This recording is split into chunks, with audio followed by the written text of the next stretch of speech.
The table was covered in candlelight. Fine wine glasses shimmered. A small group of men raised their forks, eager to taste the main course their host had promised would be unlike anything they'd ever eaten. The host, an ordinary-looking man with a chilling smile, placed steaming plates in front of them. The smell was rich, almost sweet, but something about it felt off. One guest hesitated, his fork hovering above the meat.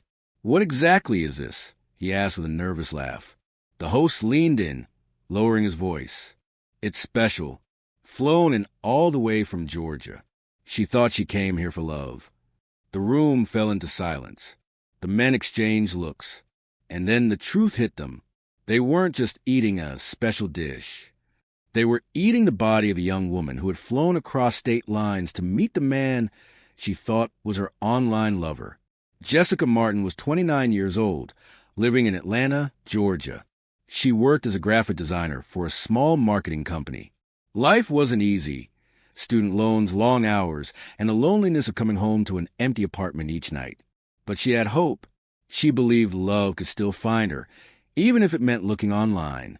Like so many people, Jessica signed up on a dating app. She scrolled through endless faces, smiling, filtered, and full of promises. One profile caught her attention. Daniel Cole, 33, New York. His bio was simple. Looking for something real. They started chatting. At first, it was casual, like hobbies, music. But soon it grew deeper. He told her he loved reading late at night, just like she did. He shared stories about his childhood, his favorite meals, and how he wanted someone who understood him. Jessica felt seen in a way she hadn't in years. Her friends were cautious. "Jess, you don't know this guy. People lie online." Her best friend Maria warned one night over coffee. But Jessica brushed it off. "Not him. He's different. You should see the way he writes. It feels real." Weeks turned into months. Video calls were always complicated. On his end, poor connection, bad lighting, or work stress. Still, he always found the right words to keep Jessica hooked. Slowly, she began to dream about their future together. Then one evening, Daniel made a bold suggestion. "Come to New York. Let me show you what love feels like in person." Jessica hesitated. She'd never flown just to meet someone before, but her heart beat faster at the thought of finally seeing him. Maria begged her to wait, but Jessica was already convinced. She booked the ticket. One way, the morning of her flight, Jessica stood at the airport with her small carry-on. She texted Maria, "Don't worry, I'll be fine. This is my chance." On the plane, she daydreamed about meeting Daniel at the airport. Maybe flowers, maybe a hug so tight it would erase the loneliness she'd carried for years. But when she landed at LaGuardia, Daniel wasn't there. He texted. Something came up. "Take a cab to this address." "I'll be waiting." Jessica frowned but brushed off the disappointment. She gave the driver the address. The cab drove farther and farther away from the city lights, down dark, empty roads. Her heart sank, but she told herself to stay calm. Finally, the car pulled up to a large, old house surrounded by woods. No neighbors, no streetlights, just shadows. Jessica stepped out, clutching her bag. The front door opened, and Daniel appeared. He wasn't exactly like his photos. He looked older, thinner, with hollow eyes that seemed to pierce right through her. "Welcome," he said softly. Jessica's gut told her to turn and run. But before she could move, he reached for her hand. His grip was firm, too firm. Inside, the house smelled faintly of spices and something metallic. Jessica's unease grew. She noticed the kitchen counters covered with knives, chopping boards, and fresh herbs laid out neatly. "Are you cooking?" she asked nervously. Daniel smiled, closing the door behind her. "Dinner, for friends. And you, Jessica, are the guest of honor." Her pulse raced. She opened her mouth to ask what he meant, but then everything went black. The call came in just before sunrise. Detective Laura Simmons rubbed her tired eyes as she listened to the dispatcher. A missing persons report had been filed in Georgia by a frantic woman named Maria Lopez. Her best friend, Jessica Martin, had flown to New York to meet a man she'd met online. She hadn't been heard from since. Laura had worked missing persons for years. She knew the first 48 hours were critical. "Send me everything you've got," she told the dispatcher. She grabbed her jacket and headed out. Jessica's phone record showed her last text message. "Don't worry, I'll be fine. This is my chance." That was sent from Atlanta, just before she boarded the plane. After she landed in New York, there were no outgoing messages, only one incoming, an address from a man named Daniel Cole. Laura typed the address into her GPS. It led to a secluded property on the outskirts of the city, a house surrounded by woods, far away from neighbors, the kind of place that made the hair on the back of her neck stand up. By the time she arrived, the morning sun was barely cutting through the fog. The house was quiet, too quiet. She knocked on the door. No answer. She circled the perimeter, her boots crunching on dead leaves. That's when she noticed something odd. Tire tracks leading away from the house. Heavy, fresh.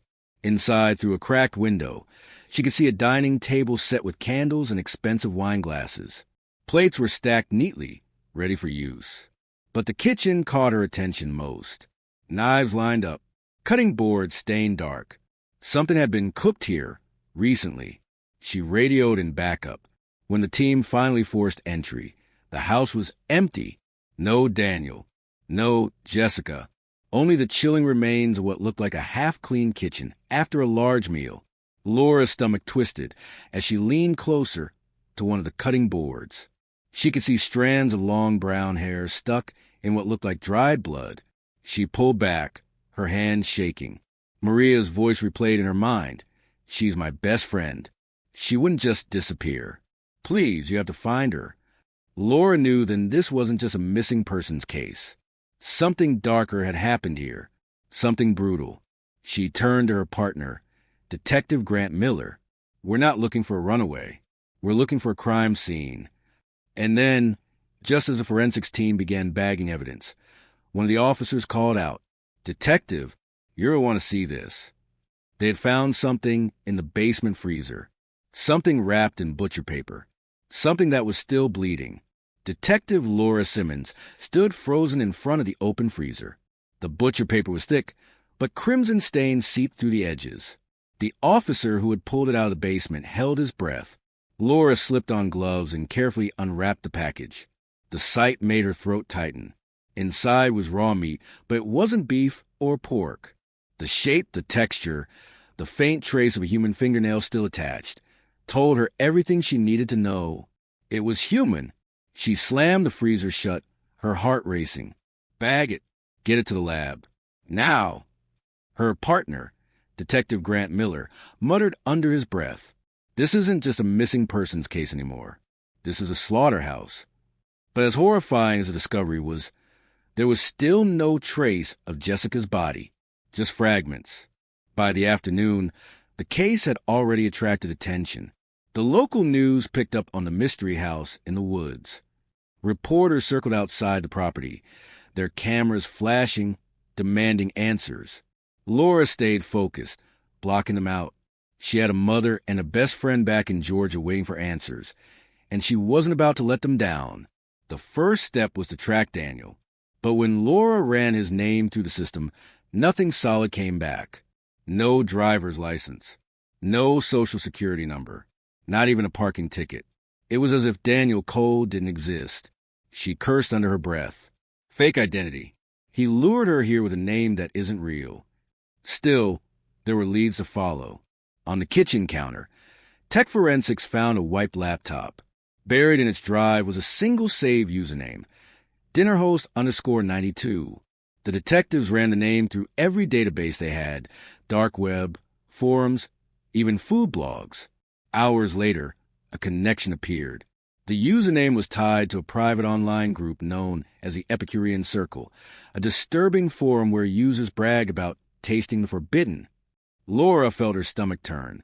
"We're not just dealing with a killer," she whispered. "We're dealing with someone who serves as victims."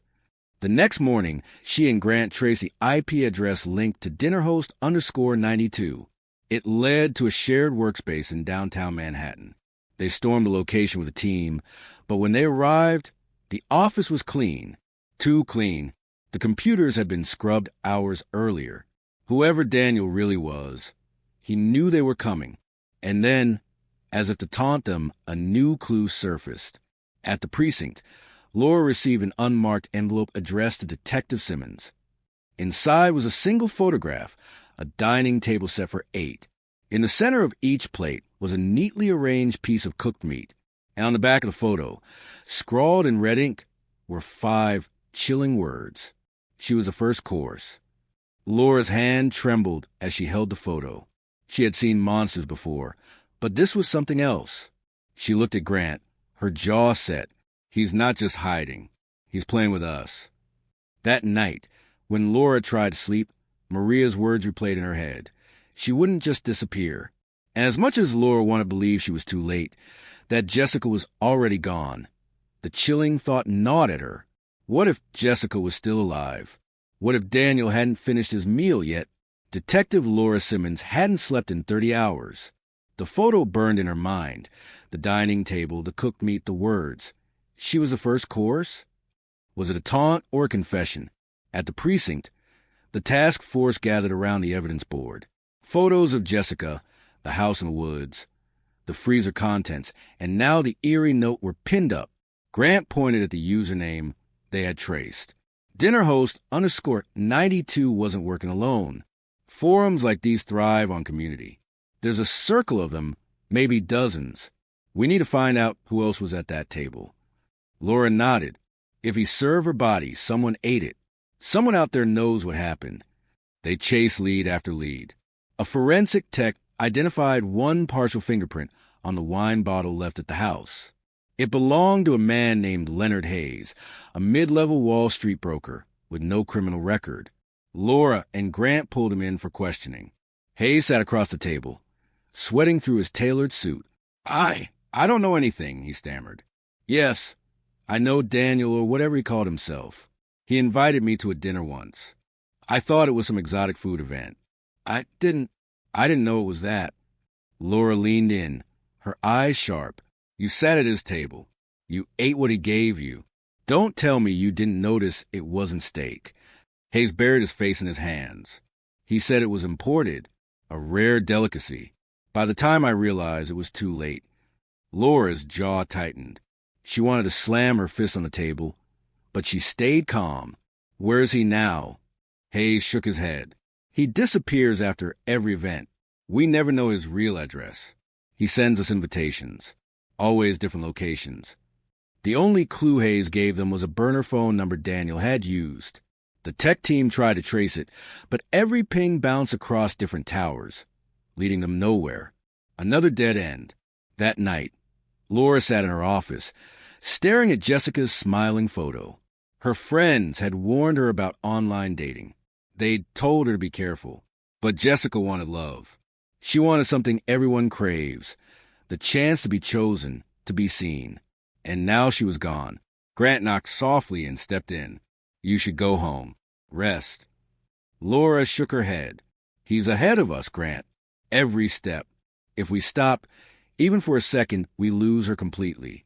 Grant hesitated before sliding a new folder onto her desk. There's something else. Forensics pulled security camera footage near LaGuardia. It shows Jessica getting into a cab. But here's the strange part. The cab driver never came forward. We can't find him in the system. No medallion. No plates. It was staged. Laura's stomach sank. He controlled everything. From the moment she landed. Grant exhaled, which means he's done this before.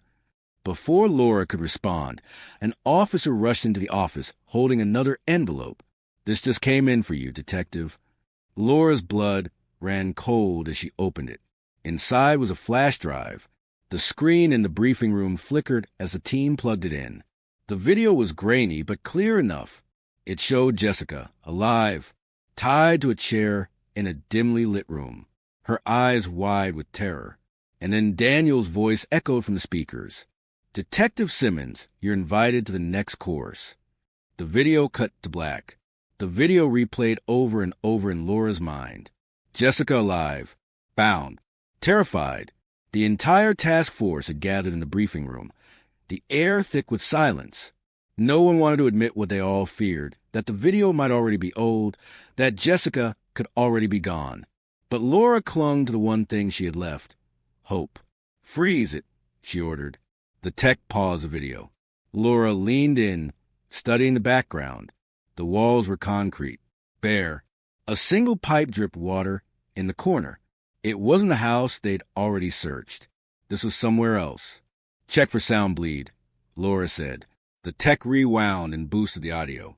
In the faint silence behind Jessica's sobs, there was something, a low, rumbling noise. Grant tilted his head. "That's a train. You hear it? Must be near a track." Laura's pulse quickened. "Pull up a map. Find abandoned buildings near rail lines outside the city."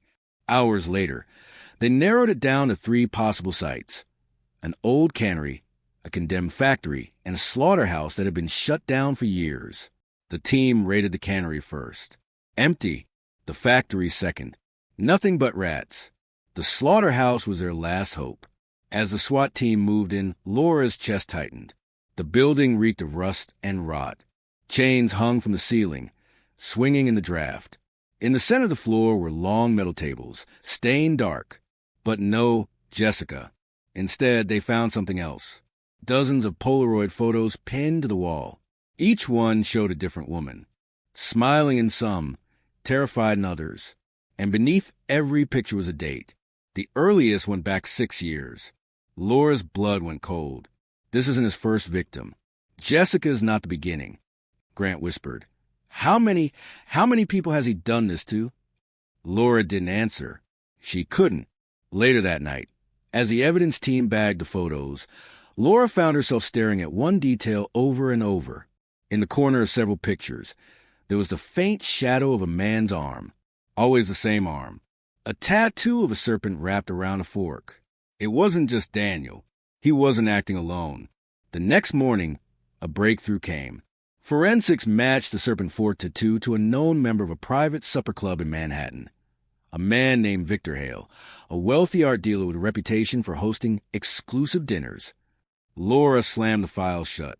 "We've been chasing Daniel Cole, but he's just a mask. Hale is the one pulling strings." Grant frowned. "If Hale's involved, we're not just up against a killer. We're up against money, power, people who can make evidence disappear." Laura's phone buzzed. It was an unknown number. She hesitated, then answered.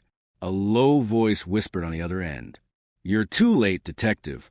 The table is already set." Click. Laura's grip tightened on the phone. For the first time since the case began, she felt fear crawl up her spine. Detective Laura Simmons stared at the wall of photos taken from the slaughterhouse.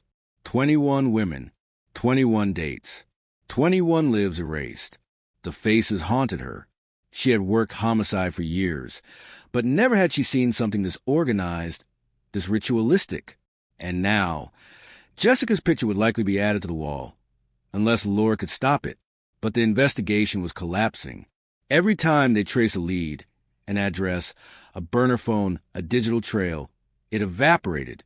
Victor Hale's name surfaced in whispers, but every time Laura tried to get a warrant, it hit a wall. His lawyers swarmed.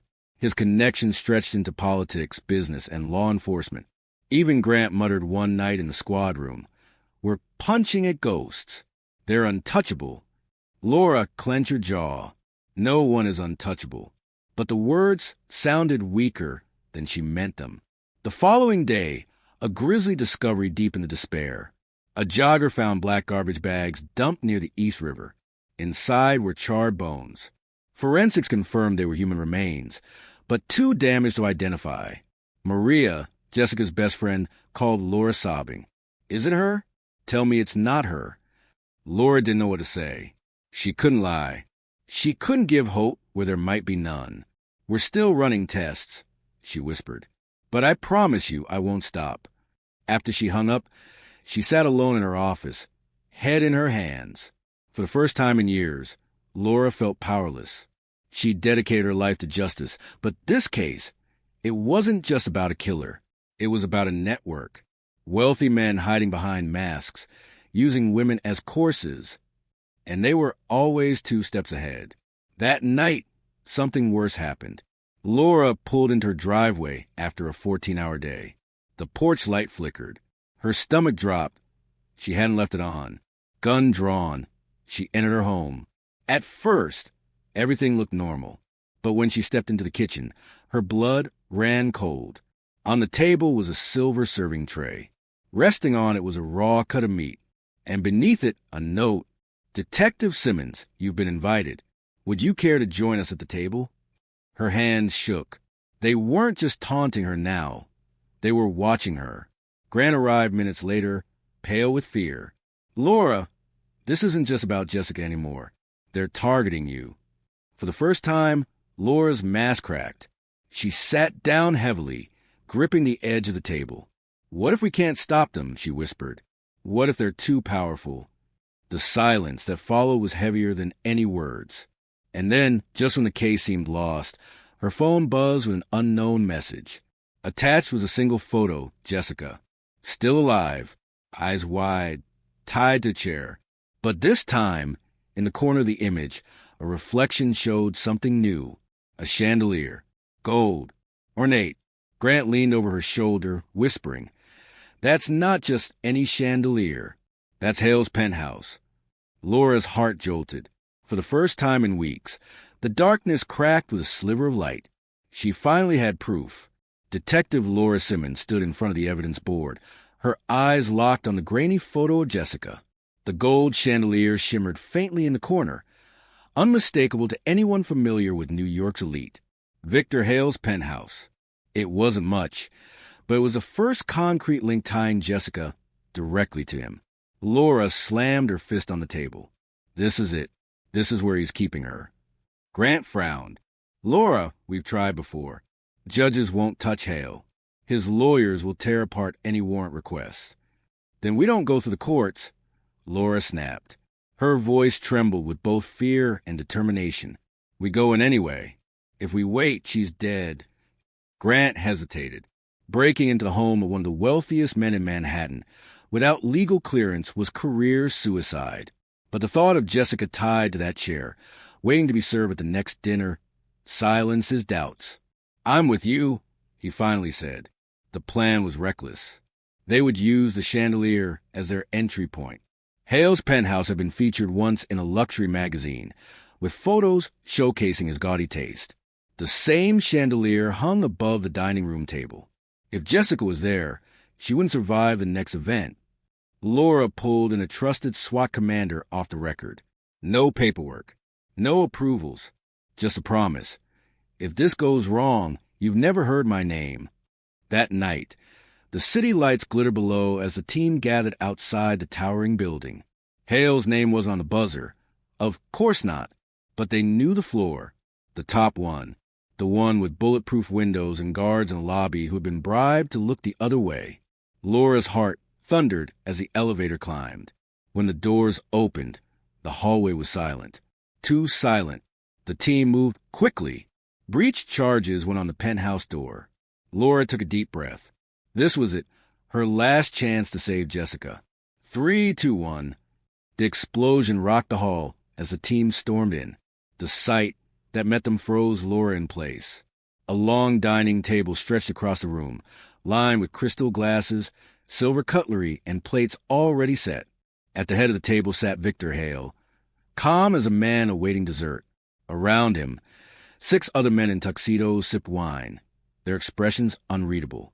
And at the far end of the table, Jessica, alive, bound to her chair.